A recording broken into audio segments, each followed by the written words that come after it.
Assalamualaikum warahmatullahi wabarakatuh. Hamdan wa syukran lillah. Nahmaduhu wa nasta'inuhu wa nastaghfiruhu. Wa na'udzu billahi min syururi anfusina wa min sayyiati a'malina.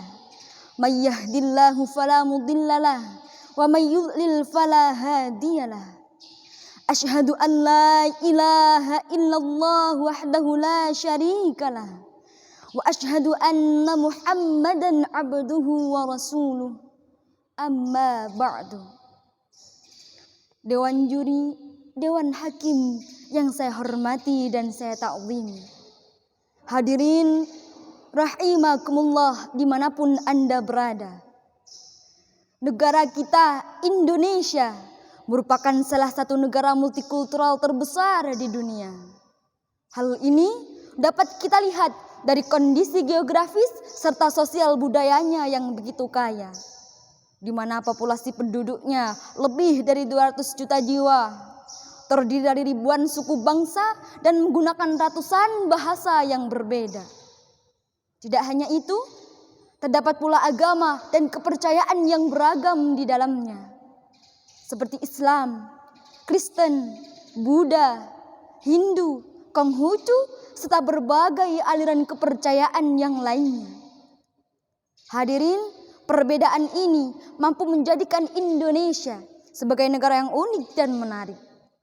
Namun, jika kita tidak mampu menjaganya, perbedaan akan menjadi sumber konflik sehingga kerukunan berbangsa dan bernegara menjadi terusik. Oleh karena itu hadirin, pada kesempatan yang baik ini saya akan menyampaikan sebuah pidato dengan judul Toleransi antar umat beragama dalam mewujudkan keharmonisan berbangsa dan bernegara. Hadirin rahimakumullah. Memang benar, Islam memiliki konsep yang terang dan tegas dalam dilema kehidupan beragama. Apalagi jikalau menyangkut hal akidah dan ibadah.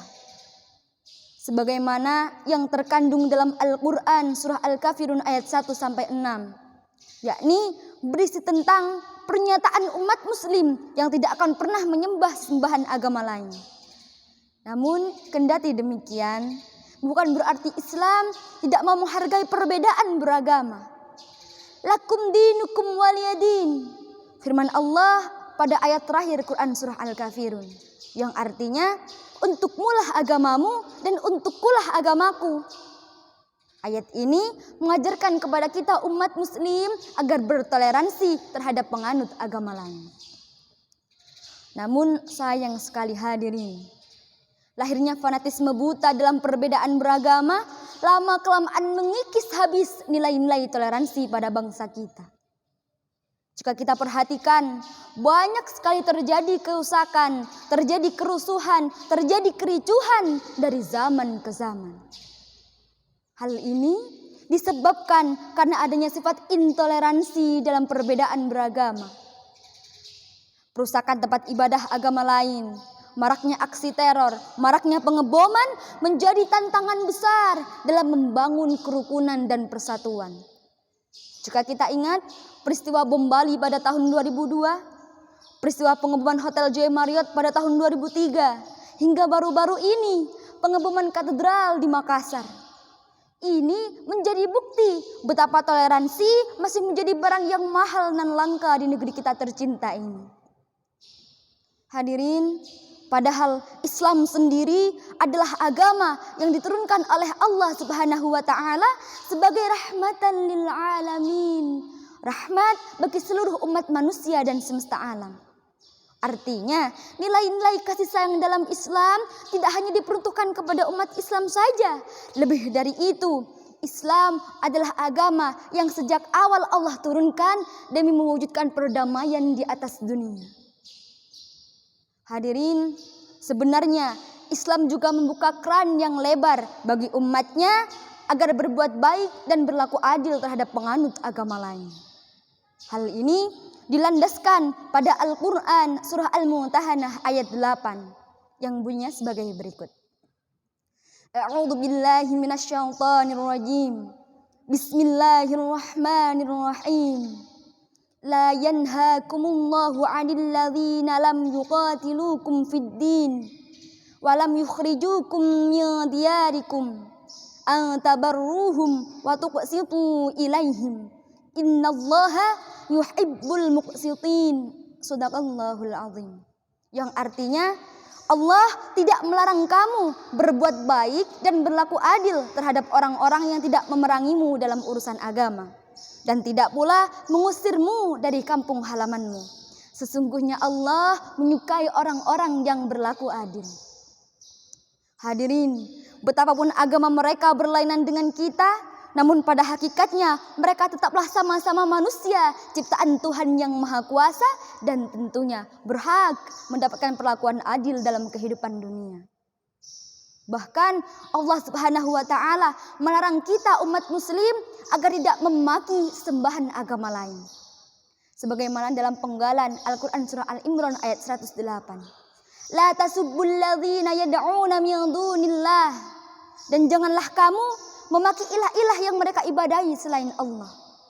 Ayat ini mengajarkan kepada kita agar tidak mencela, agar tidak menghina, agar tidak melecehkan sembahan agama lain. Hadirin, Islam ini bukanlah agama egois. Islam bukan agama sinis, bukan pula agama sadis, apalagi agama teroris.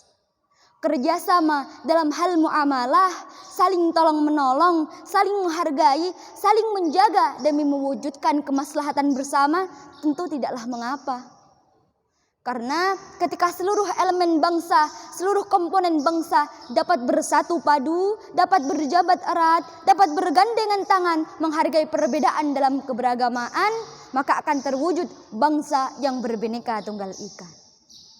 Sekat agama yang biasanya digunakan sebagai pembatas ekstrim hendaknya dihindarkan demi mewujudkan bangsa dan negara yang harmonis. Hadirin rahimakumullah. Dari penjelasan tadi dapat kita tarik kesimpulan. Yang pertama, toleransi adalah pijakan utama dalam membangun persatuan dan kesatuan bangsa. Jika sampai toleransi hilang di tengah-tengah kehidupan, maka yang akan muncul adalah sikap saling permusuhan dan nantinya akan berimbas pada ketidaknyamanan dalam kehidupan. Yang kedua, konsep toleransi dalam agama kita adalah sebuah cara yang digunakan untuk menunjukkan kerahmatan Islam bagi semesta alam. Dan yang terakhir, jika sampai toleransi lintas agama dapat kita jalin bersama, maka insya Allah akan terwujud toleransi, keharmonisan dalam berbangsa dan bernegara. Hadirin, itu dia pidato yang dapat saya sampaikan. Kurang lebihnya saya mohon maaf. Semoga bermanfaat. Wabillahi taufiq wal hidayah. Wassalamualaikum warahmatullahi wabarakatuh.